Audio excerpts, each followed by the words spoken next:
Hi guys, let's start the next thing. This is now perfect substitutes. So हम लोगों ने corp Douglas कर लिए, कॉन्वेक्स कर लिए. अब हम नेक्स्ट फंक्शन की बात करते हैं विच इज परफेक्ट सब्स्टिट्यूट्स. सबसे पहले परफेक्ट सब्स्टिट्यूट्स का इनकम ऑफ अ कर्व बनाते हैं. Income of a curve is also known as income consumption curve, right?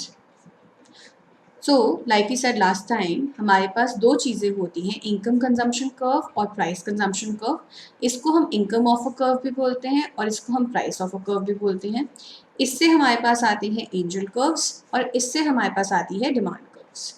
इनको निकालने के हमारे पास दो तरीके होते हैं. We can figure them out diagrammatically and we can figure them out numerically. दोनों ही इक्वली इंपॉर्टेंट है, एग्जाम्स में दोनों पूछे जाते हैं. So the first thing I am going to do is, मैं परफेक्ट सब्स्टिट्यूट का इनकम ऑफ अ कर्व या इनकम कंजम्पशन कर्व निकालूंगी डायग्रामेटिकली. That's the first thing I will do and then we will keep on doing the rest of the things also simultaneously together. ठीक है, तो सबसे पहले हम perfect substitutes का income of a curve या income consumption curve निकाल रहे हैं diagrammatically. This is my plane, this is my let's say budget line. अब पता है इसको डायग्रामेटिकली निकालने में सबसे बड़ा चैलेंज क्या होता है? इसको ड्रॉ करना. क्यों? क्योंकि बजट लाइन भी स्ट्रेट लाइन है और इंडिफरेंस कर्व भी स्ट्रेट लाइन है. तो अगर आप दो कलर यूज नहीं करोगे then what is going to happen? The examiner will get confused कि आपके बजट लाइंस कौन सी हैं और आपके इंडिफरेंस कर्व्स कौन से हैं. So that's why what I'm going to do is I'm just going to take this one color and I'm going to draw my budget lines first. So my budget line initially was AB. Income increase हुई, AB moved outward to A1, B1. Income further increase हुई, A1, B1 moved outward to A2, B2. अब depend करता है मेरे ICs कौन से हैं. Suppose my ICs are like this. If my ICs are like this, where will I consume? Will I consume on the x-axis or the y-axis? Take a moment, think about it. मैं x-axis पे consume कर रही हूँ कि मैं y-axis पे consume कर रही हूँ? You see, this is my IC naught and this is IC1. Isn't IC1 higher than IC naught? It is. तो सेम बजट लाइन AP पे मैं A पे भी कंज्यूम कर सकती हूँ और B पे भी कंज्यूम कर सकती हूँ. जो A पे IC है वो हायर है B से, तो मैं कौन से IC पे कंज्यूम करूँगी? My objective is highest affordable satisfaction, है ना? यही ऑब्जेक्टिव होता है ना हमेशा. तो अगर हाईएस्ट अफोर्डेबल सेटिस्फैक्शन मेरा ऑब्जेक्टिव है तो ऑटोमेटिकली मैं A पे कंज्यूम करूँगी. If I am consuming on the y axis, if I'm consuming on the y-axis, it must be because MRS is less than P1 by P2. Remember ये हमारी condition थी perfect substitute की, हमने last में निकाली थी. मेरा MRS जो है वो P1 by P2 से कम होगा तभी मैं y एक्सिस पे कंज्यूम कर रही हूँ ना. और अगर मैं तब y एक्सिस पे कंज्यूम कर रही हूँ तो अगर मेरी इनकम बढ़ भी जाएगी तब भी मेरा MRS तो वही रहेगा जो पहले था, मेरा P1 by P2 भी वही रहेगा जो पहले था. Then I will keep on consuming on the y-axis. So the entire y-axis, so ये straight नहीं बना, you have to make a straight one. So ये जो मेरा y-axis है ना, this y-axis is my income of a curve और income consumption curve. अब यही चीज़ के अंदर आप सोचो कि आपके जो ICs हैं वो ऐसे ना हो कि ऑपोजिट होते. कैसे? Let's see. Now again imagine हमारे पास तीन बजट लाइन्स है, A1, B1, B2, B2. सो जैसे जैसे मेरी इनकम इंक्रीज होती रही मैं budget line kept on shifting outward. ठीक है, उसकी वजह से मेरे पास ये वाली बजट लाइन्स आ गई. अब imagine that my ICs are like this. If my ICs are like this, then automatically, what am I going to prefer? I am going to prefer consuming on x-axis or y-axis. The ICs that I am drawing on the x-axis is definitely giving me more satisfaction than on the y-axis. अगर आप देखो तो ICs जो मेरे x-axis पे है वो higher है as compared to y-axis. तो इसका मतलब मेरी जो condition है जिससे मैं consume कर रही होंगी, that must be that MRS is greater than the price ratio. अगर MRS प्राइस रेशियो से ज़्यादा है तो वो हमेशा ज़्यादा है. अगर इनकम बढ़ भी जाएगी तब भी तो वो ज़्यादा ही रहेगा ना, क्योंकि MRS तो इनकम से चेंज होता नहीं है, P1 by P2 भी नहीं चेंज होता है. विच मीन्स दैट इसके अंदर मैं एक्स एक्सिस पे इसलिए कंज्यूम कर रही हूँ क्योंकि मेरा MRS प्राइस रेशियो से ज़्यादा है, which means I will keep on consuming on the x-axis. So जो ये x-axis है ना, this becomes my income of a curve or income consumption curve. So अभी तक हम लोगों ने income of a curve या income consumption curve के दो cases देखे हैं. One where income of a curve, income consumption curve is the y-axis. The second where income consumption curve or income of a curve is the x-axis. Can there be a third case? Can there be a third case? Think. It will be na, where MRS is equal to the price ratio. But in that case, any of the lines can be income of a curve. Any of the plane lines, because the entire IC and budget line are overlapping.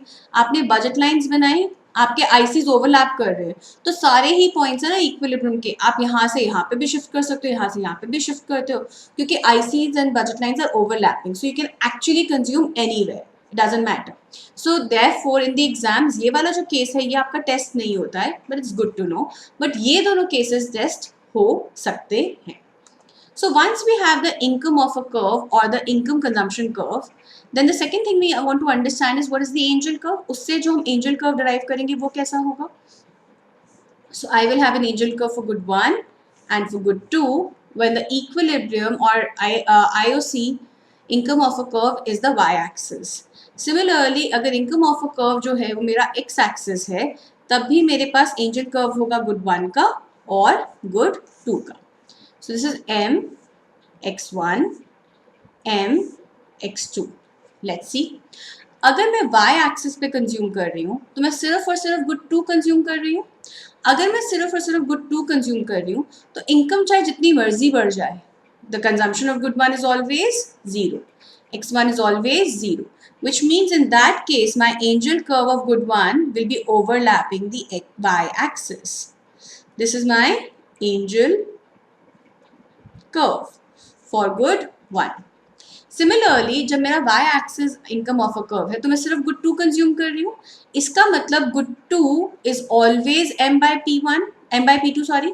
और जैसे जैसे m बढ़ता जाएगा उसी ratio में मेरा x2 भी बढ़ता जाएगा. If m doubles, x2 doubles. If m triples, x2 triples, so on and so forth. Which means that the ratio of change in m and x2 is exactly the same. And therefore, my angel curve for good 2 is this. This is my angel curve for good 2. Now, let's do the same thing for x-axis. This is my income. This is my good 1. Income and good 2. If I'm consuming on the x-axis, that means I'm only consuming good 1. If I'm only consuming good 1, then this curve becomes my angel curve. Same logic as of this one. x1 is m by p1. m doubles, x1 doubles, m triples, x2 triples. What is the angel curve for good 2? I know काफी लोगों ने instinctively बोला आएगा x-axis. Not true. It is still the y-axis. Why the x-axis? जैसे जैसे income बढ़ती जाएगी तब भी good 2 तो मेरा हमेशा 0 रहेगा ना. This is the axis which represent that my income is growing but x2 is still 0. This is the axis which is representing that when my income is growing, x2 is still 0. Therefore, this becomes the angel curve. So, I hope that made sense. तो हमने क्या किया है अभी तक? We have done perfect substitutes के अंदर income of a curve क्या बनता है, and we have also understood कि perfect substitutes के अंदर हमारे पास angel curve कैसे बनते हैं. Let's continue and let's do the price of a curve. The price of a curve or price consumption curve for perfect substitute. Price of a curve or price consumption curve for perfect substitute. ठीक है, ये हम second चीज करेंगे. Now what happens? सबसे पहले I want to draw the budget lines. Like I said before also, budget lines B straight हैं. ICs B straight हैं. Same color से बनाओगे किसी को पता ही नहीं लगेगा. Better है आप अलग अलग कलर से बनाओ. So I am going to right now draw. Let's draw budget lines first.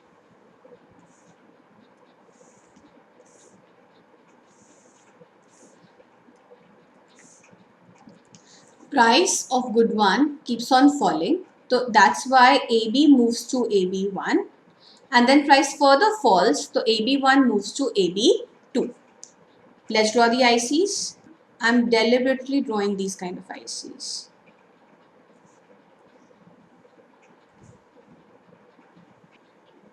These two are parallel. So now the yellow ones are my ICs. When I was on A, B, then I'm consuming at point B. Then I'm consuming at point B. You can see that. When I'm on A, B, I'm going to consume at point B. No, I'm going to consume at point A. I'm going to consume at point A. तो अगर मेरा price जो है वो कुछ certain level पे है, so I'm consuming on the y axis. फिर मेरा प्राइस फॉल होता गया, प्राइस इतना फॉल करा कि हम ए बी से ए बी वन पे आ गए. जब हम ए बी वन पे आए तब I became indifferent between consuming on A और बी वन और anywhere in the middle. So मेरा सारा इक्विलिब्रियम ये आया. उसके बाद प्राइस फर्दर फॉल होता गया, मैं कब आ गई ए बी टू पे. ए बी टू पे अब मैं कहाँ पे कंज्यूम करूँगी? एक्स एक्सिस पे. एक्स एक्सिस पे. लेट मी से इट इन अनदर मैनर. जब हमारा MRS जो है, we are starting with the case when my MRS is less than P1 by P2. When MRS is less than P1 by P2, I'm only consuming on the y-axis. ये हमारी condition होती है कि जब हमारा MRS P1 by P2 से कम है, हम कहाँ पे कंज्यूम करते हैं? y-axis के ऊपर. अब सब कुछ कांस्टेंट है, बस मेरा P1 जो है वो फॉल हो रहा है. अब P1 फॉल हो रहा है, कभी तो इतना फॉल होगा कि P1 by P2 becomes equal to MRS. जब तक मेरा P1 इतना फॉल नहीं होता कि MRS is still less than P1 by P2, I will keep on consuming on the y-axis. I will keep on consuming on the y-axis, which means when my budget line is AB or anywhere between AB or AB1, I will keep on consuming on the y-axis. I will keep on consuming on A.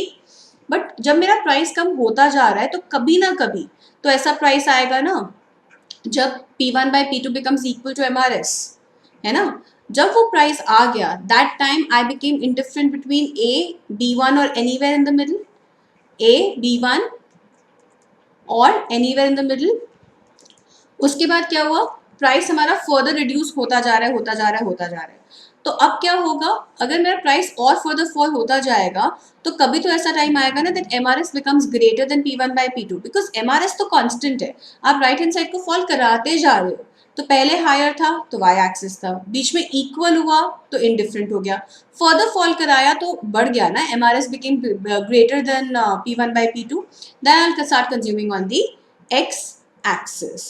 Then I'll start consuming on the x axis, which is why my income of a curve is, my price of a curve is, I join from 0 to the first point of equilibrium. The first point of equilibrium is A. After A, while my price keeps on falling, I become indifferent between A and B1. So these are my equilibriums. उसके बाद जब price further fall होता है, we consume on the x-axis. So this red line becomes my income of a curve. This red line becomes my income of a curve. And if I want to put tags to it, then I'll say this is the area where MRS is less than P1 by P2. P1 keeps on falling. This is the area MRS becomes equal to P1 by P2. P1 still keeps on falling. This is the area where MRS becomes greater than P1 by P2. So this is how it gets defined, right? In the book Varian, before I go to demand curve, I want to talk about one more case. In the book Varian, they've taken a special case. They've taken a special case where MRS is equal to 1. It's a special case where MRS is equal to 1. हमें already पता है कि perfect substitutes का मतलब ये नहीं होता है कि MRS is always 1. You remember perfect substitute में हमने बोला था it is AX1 plus BX2. So MRS is always A by B. So this is the scenario where A and B are equal, so therefore MRS is equal to 1. When MRS is equal to 1, then what happens? Then also my case is the same. The only difference is when MRS is equal to 1, तो हम इस condition को redefine कर सकते हैं. हम इस condition को कैसे redefine करते हैं? हम बोलते हैं कि मेरा AB है, AB1 है, AB2 है.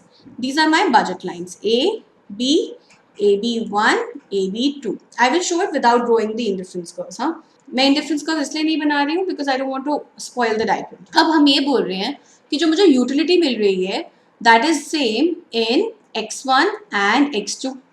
x1 एंड x2 से जो मुझे यूटिलिटी मिल रही है वो सेम है। तो जब प्राइस P1 जो है वो P2 से ज़्यादा है तो मैं कौन सा गुड कंज्यूम करूँगी? x2। So initially my price of good 2 is lesser than price of good 1, so I'm consuming on the y axis. My P1 keeps on falling, P1 fall करता जा रहा है करता जा रहा है करता जा रहा है। कभी ना कभी तो ऐसा आएगा जब P1 is equal to P2, at the time where P1 is equal to P2 मैं good 2 कंज्यूम करूँ, good 1 कंज्यूम करूँ, कोई भी बीच में कंज्यूम करूँ, फर्क ही नहीं पड़ता। उसके बाद P1 further fall कर रहा है। जब P1 further fall कर रहा है तो automatically then I'll shift to good 1. So therefore, when P1 is greater than P2, I am consuming good 2. When P1 becomes equal to P2, I am indifferent. When P1 becomes lesser than P2, then I shift to good 2. Right? So this is a special case of where MRS is equal to 1. I wanted to do it here for two reasons. One, this diagram helps understand this better. Two, आपको ये नहीं लगना चाहिए कि ma'am ने तो कुछ और करा है, वेरिएंट में कुछ और है. So this is the special case that variant has done. Okay, this red one is my price of a curve. This red one is my price of a curve. From the price of a curve, let's find out the demand curve. Demand curve में मैं दोनों condition में करूँगी कि regular demand curve कौन सा होता है और जो वेरिएंट का स्पेशल केस है उसके अंदर हमारा डिमांड कर्व कैसा होता है. So पहले हम करते हैं रेगुलर का डिमांड कर्व कैसा होता है. So रेगुलर के डिमांड कर्व के लिए actually no, let's look at the special case first. Easy to understand, then I'll come to the regular one. So this demand curve is between P1, X1. This demand curve is between P1, X1. So initially when P1 is here, X1 is 0. Because initially P1 is greater than P2. Initially जब P1 greater than P2 है तो हम कौन सा good consume कर रहे हैं? Good 2. If I'm consuming good 2, that means good 1 is 0. जब तक P1 फॉल करता जा रहा है तब भी गुड 1 0 है. तब P1 फॉल करके किसी ऐसे एक P1 पे आया where P1 became equal to P2. When P1 became equal to P2, then the consumer became indifferent कि वो 0 units of good 1 खरीदे या maximum good 1 खरीदे. The consumer became indifferent कि वो 0 units of good 1 खरीदे या वो maximum good 1 खरीदे. 0 units of good 1 खरीदेगा तो सारा का सारा good 2 खरीदेगा. Maximum good 1 खरीदेगा तो good 2 खरीद ही नहीं पाएगा. So consumer became indifferent between 0 units of good 1 and maximum of good 1. उसके बाद P1 further falls. When P1 further falls, then I consume only good 1. और हम good 1 कितना consume कर रहे हैं? What is X1 going to be? X1 is going to be M by P1. Right? M is constant, which means it's an equation of a rectangular hyperbola, which is why here we make a rectangular hyperbola. So this is the case where P1 then is less than P2. Because when P1 is less than P2, हम क्या consume करेंगे? सिर्फ और सिर्फ good 1. So actually regular में भी shape हमारी same ही है. My shape of the diagram is going to be this only. The only difference is I will write here MRS is less than P1 by P2. MRS here becomes equal to P1 by P2 and here MRS became greater than P1 by P2. When MRS is less than P1 by P2, we only consume good 2. When MRS becomes equal to P1 by P2, then I became indifferent. चाहे मैं 0 units of good 1 खरीदूँ या maximum units of good 1 खरीदूँ. P1 further fall करा तो क्या हुआ? I came to a stage where MRS became greater than P1 by P2, in which case X1 became M by P1. Since M is constant, that's why this is an equation of rectangular hyperbola. So we made the shape of a rectangular hyperbola. So this gives me income of a curve, angel curve, price of a curve and demand curve for perfect substitutes in a diagrammatical way. Now let's do numerical way. समझ में आएगा ना हम क्या कर रहे हैं? Numerically करते हैं तो समझ में आएगा क्या कर रहे हैं, है ना? U is equal to let's say 2x1 plus x2. सबसे पहले मैं करती हूँ income of a curve 2x1 plus x2 subject to 3x1 plus 3x2 is equal to 1500. Now MRS is 2, P1 by P2 is 1. When MRS is greater than P1 by P2, we only consume good 1. which means x1 is 1500 upon 3 and x2 is 0. Now I want to find out income of a curve, which means I should ideally take m to be unknown. If I take m to be unknown, then I know that x1 is equal to m upon p1, which is 3, and x2 is equal to 0. जितना मेरा m rise करेगा उतना ही मेरा x1 rise करेगा, और m increase का x2 पे फर्क ही नहीं पड़ता. This is what we had drawn here. m rise करेगा तो x1 भी राइज करेगा. x2 के ऊपर हमारा फर्क ही नहीं पड़ता m का, because x2 is something we are not buying, right? Slope निकाली हो del x1 by del m, which is equal to 1 by 3. Constant है, it's a constant slope, which means angel curve is a straight line. Right? Is this okay? हाँ, अगर मैं same question करूं, u is equal to 2x1 plus x2 subject to 4x1 plus x2 is equal to 600. Now we are seeing that MRS is less than the price ratio. When MRS is less than the price ratio, then automatically we will consume good 2. When we are consuming good 2, then m again should be taken as unknown. So then x1 becomes 0 and x2 becomes m by p2, which is 1. Again, del x2 by del m is equal to 1, which is constant, which is why it's a straight line. So ये तो हुआ हमारा price income of a curve for perfect substitutes. तो हमने income of a curve और angel curve numerically कर लिया perfect substitutes का. Let's do price of a curve and demand curve for perfect substitutes now. I'm going to take the same utility function. U is equal to 2x1 plus x2 subject to, now p1x1 plus p2x2 is equal to, let's say, 600. The thing is, इसके अंदर p1 p2 known होना जरूरी है. जब तक known ही नहीं होगा मैं price of a curve निकाल ही नहीं सकती हूँ, राइट? क्योंकि प्राइस के ऊपर डिपेंडेंट ही तो है मेरा ऑफ अ कर्व. सो इसके अंदर मुझे कंडीशन लगानी पड़ेंगी. When MRS is less than P1 by P2 we consume good 2. अब ये तो मेरा अननोन है, तो ये अगर मेरा अननोन है तो मैं लगा ही नहीं सकती ना. So then I will have to take take these to be known. If I take these to be known तो मेरा इक्विलिब्रियम आ जाएगा, विच इज वाई इसका प्राइस ऑफ अ कर्व जो है ना हम नहीं निकाल सकते हैं numerically. Price of a curve इसका न्यूमेरिकली हम नहीं निकाल सकते हैं. But if I take the demand curve, can I find that out? Yes. So I know that MRS is greater than the price ratio, which means I'm consuming good 1. Good 1 is 600, which is income upon P1, right? And good 2 is 0. So can I find out del x1 by del P1? Yes, it is minus 600 upon P1 square. This is my slope of demand curve. अगर यही मेरा MRS less than P1 by P2 होता तो क्या होता? Then x1 would have been 0, x2 would have been 600 upon P2. Then you would be finding out the demand curve slope for good 2 instead of good 1. क्योंकि good 1 तो हम consume ही नहीं कर रहे ना. फिर आप किसका निकालते? आप good 2 का निकालते. So this is our perfect substitutes. Let me remind you, इसका आपका थ्योरी भी इम्पोर्टेंट है, न्यूमेरिकल भी इम्पोर्टेंट है, दोनों इक्वली इम्पोर्टेंट है. तो प्लीज़ दोनों चीज़ों को साइमल्टेनियसली करिएगा. कॉन्सेप्ट बड़ा सिंपल है, सभी फॉर्म्स में हमने सेम ही कॉन्सेप्ट लगाया है. So there is nothing unique about the concept. It's just that the price of a curve of a perfect substitute is slightly different. So just give it one more shot of this video. एक दो बार देख लो ताकि आपको तसल्ली से समझ में आ जाए कि price of a curve perfect substitute का एग्जैक्टली बनता कैसे है. I will see you in the next video जिसमें हम परफेक्ट कॉम्प्लीमेंट्स करेंगे. Alright, thank you.